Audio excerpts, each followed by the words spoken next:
जय श्री कृष्ण, हर हर महादेव। स्वामी हरि नारायण गिरी श्री पंचायती अखाड़ा महानिर्वाणी।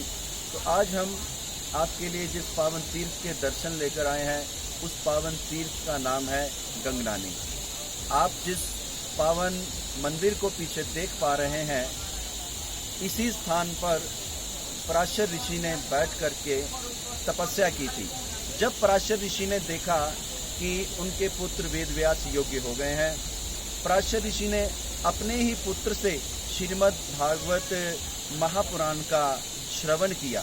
श्रीमद् भागवत महापुराण का श्रवण करके उनके मन में अनंत शांति का अनुभव हुआ, मन अत्यंत प्रसन्न हुआ और उन्होंने आगे के निर्वाण प्राप्ति की इच्छा से इस स्थान पर आकर तप किया और अपने तप की शक्ति से उन्होंने यहीं पर गर्म कुंड जो है प्रकट किया। गर्म जल की धारा है जिसमें यात्रीगण श्रद्धालु आकर स्नान करते हैं।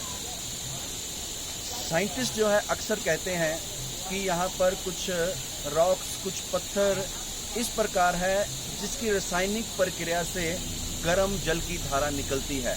ठीक है, लेकिन मेरे विचार से चार धाम में हर जगह गर्म जल की धारा आपको मिलेगी। हमारे ऋषि मुनि इसका मतलब बहुत पहले से बहुत बड़े वैज्ञानिक थे। उन्होंने किस प्रकार से इन गर्म जल की धाराओं को खोजा होगा, आप ये सोचिए। इस बात पर विचार कीजिए कि प्रत्येक चार धाम है, तो चारों धाम की यात्रा से पहले आपको गर्म जल की धारा मिलती है। इसका भाव ये है, गर्म जल की धारा पहले आप स्नान कीजिए। स्नान करने से आपके जो है पाप धुलते हैं और मन को शुद्ध करने के बाद, पाप धोने के बाद आप तपस्थली के दर्शन कीजिए। दर्शन करने से क्या है, पुण्य में वृद्धि होती है। पुण्य में वृद्धि के बाद ही आपको आगे तीर्थ दर्शन मिलता है और वहां जाकर ध्यान, समाधि, योग, ईश्वर प्राप्ति का ये सारा प्रकरण है।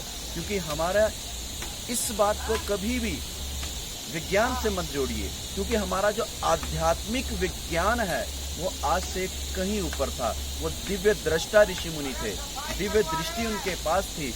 इस कारण से चारों धामों में देखिए आप गर्म जल की धारा को दर्शन कर पाते हैं। ये अपने आप हमारी भारतीय संस्कृति, भारतीय परंपरा और हमारी देव संस्कृति का एक विशेष जो है अंग है और प्रमाण है।